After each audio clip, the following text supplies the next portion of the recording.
Hello everybody, welcome to BilisummaaShow with Oyesa.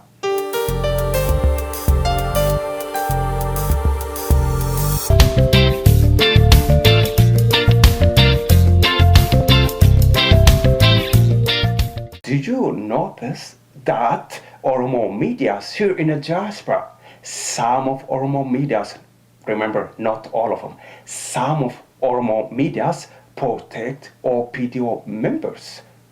What do I mean by when I say protecting OPDO members? Well, if you expose TPLF members for abusing Oromo people, for evicting Oromo farmers from their farmland, then why don't you expose OPDO members for evicting Oromo farmers from their farmland, for abusing Oromo peoples?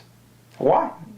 Why don't you? Why don't you expose OPDO members? I remember one of our OPDO member, a former OPDO leader, now lives right here in Atlanta, Georgia. His name is Jurari Soto. He was a OPDO official years ago. He used to abuse Oromo people. He used to beat up on Oromos. Now that guy, actually lives maybe even down the street from your house right here in United States. He used to abuse Oromo people.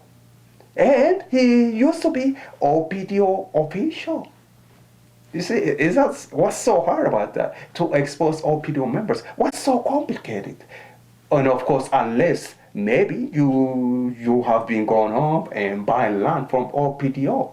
And OPDO gets the land from Oromo farmers, low-income Oromo farmers who cannot fight, you have no way defending themselves from these people. They call them OPDOs, TPLF, investors, corporation. And those Oromo farmers got their land from guess who? From grandparents. They passed the land on to their children, and the land now has been taken over by the OPDOs and given to the investors, TPLF elites. This is Alternative Media you are watching. My name is Oyesa. Thank you so much for watching BilisummaaShow. You take care. Bye-bye.